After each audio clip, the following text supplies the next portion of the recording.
Hello, everyone. My name is Asheena. I'm 26 years old, and you're probably wondering what a 26-year-old can tell you. But you're never too young to teach and never too old to learn. So with that being said, I've been through a lot in my short period of life. I'm about to launch my very first business, reflexology and wellness coaching, called WellSpo.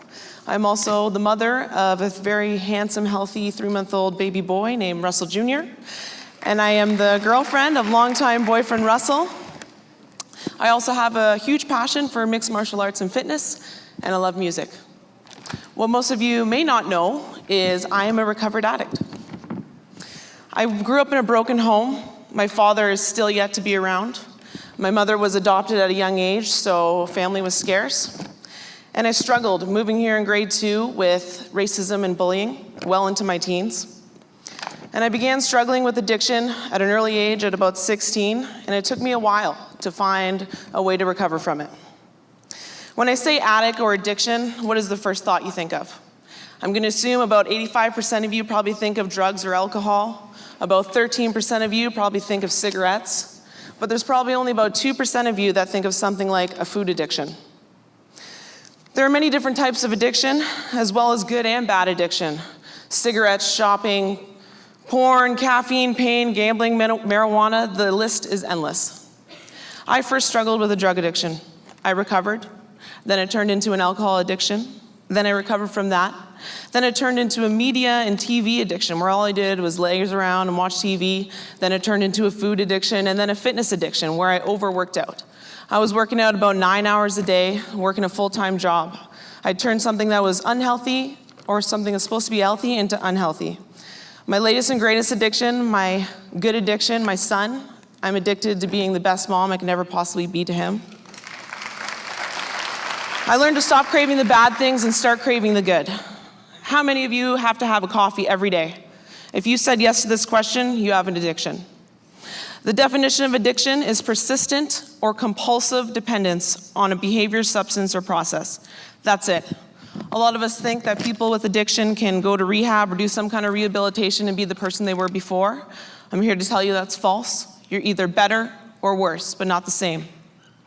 A wise person once told me it only takes 5 seconds to get over a craving for something. And I've used this trick ever since, and it works.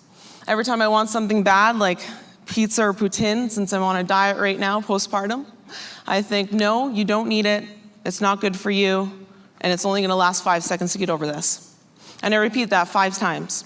No, you don't need it, and it's only gonna take 5 seconds to get past this. I struggle with available resources and programs to help me in my journey to recovery. I did it on my own. I struggled in silence, partly because I was too ashamed to ask for help, and because the people around me were either enabling my addiction, part of the addiction, or the cause of my addiction. So I did it myself. I changed my environment, threw myself into a hobby, and then I cleared my mind. Something to focus on every day and be proud of.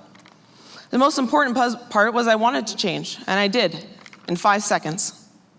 There are 86,400 seconds in a day.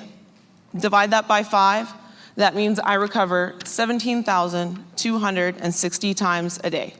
And I am grateful and proud every time.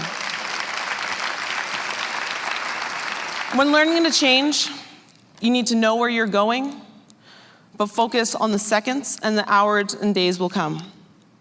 My mom always said, count your pennies and dollars will come, and that has stayed true to me. Whether your addiction to cigarettes, sweets, coffee, fast food, fitness, drugs, alcohol, it only takes 5 seconds to cure one craving, 5 seconds at a time. 5 seconds can change your life for the good or for the bad. Doesn't matter what it is, but you need to focus on what really matters to you and where you're gonna take it. If that 5 seconds is important to you, if that next 5 seconds is even more important to you, make sure that 5 seconds counts and it's good. Thank you.